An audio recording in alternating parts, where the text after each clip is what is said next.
Jim Andrews and John McMeel, founders of Andrews McMeel Universal, the largest independent newspaper syndicate in the world, met in the 60s. As friends and graduates of the University of Notre Dame, they shared an interest and work experience in the newspaper business. They came together as partners to found their company, Universal Press Syndicate, in 1970. It was just a couple of guys with a good idea, and there are a couple of guys with good ideas in the country, but not a lot of brave ones. They both had kids. They both had mortgages, and they both wanted to live the American dream. Along with their dream, the McMeel-Andrews team brought to the industry a formidable set of skills tough to rival against the best. John McMeel was, and still is, the ultimate salesman. There is nobody that can outsell John McMeel even today. Jim Andrews was the outstanding, remarkable editor who had an uncanny talent for spotting good talent, cartoonists and writers. Universal Press Syndicate was not an overnight success. They knocked on lots of doors and reviewed the work of several writers and cartoonists before they signed on their first comic strip. Jim wrote me a letter when I was a junior in college and asked me to send him some samples that he had been following the Yale Daily News. Doonesbury was their first comic strip. It debuted in 24 newspapers with mixed reviews. I had no idea what a syndicate was, what it did. It was not a career aspiration for me. I wanted to be a graphic designer at the time.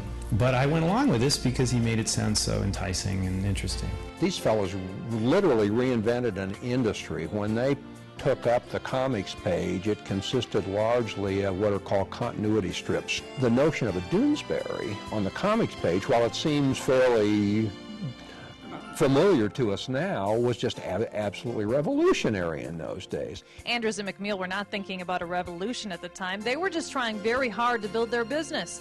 They believed the comic page needed a fresh approach, and Gary Trudeau's Doonesbury was the perfect product. When the company first started, McMeel and his wife Susan handled the marketing and sales end of the business from New York, while Andrews worked from the Kansas City area scouting talent. His wife, Kathleen Andrews, served as their financial officer.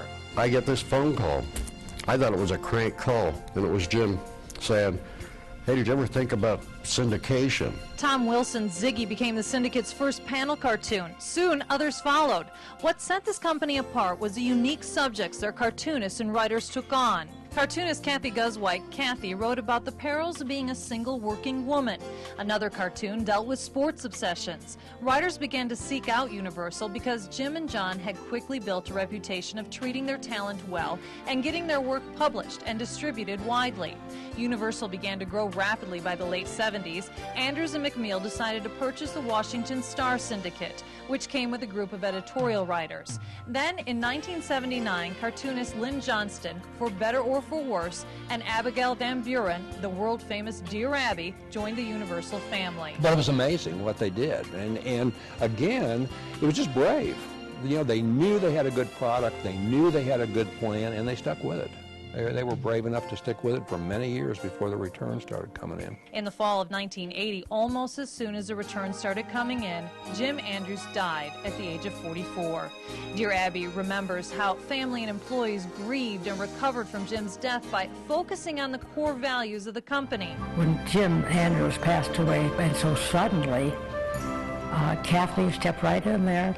She took his place.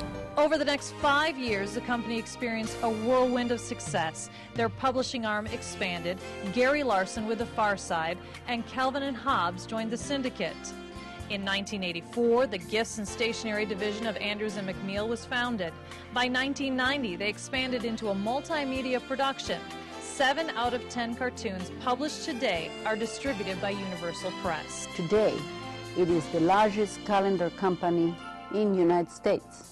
And it is also the most successful humor publisher. Jim McMeel is president and chairman of Andrew McMeel Universal and all of its divisions. While building the company, he has given back to the community in countless ways. He is co-founder of Christmas in October that enlists the help of over 6,000 volunteers on one day to repair and refurbish the homes of elderly and low-income people.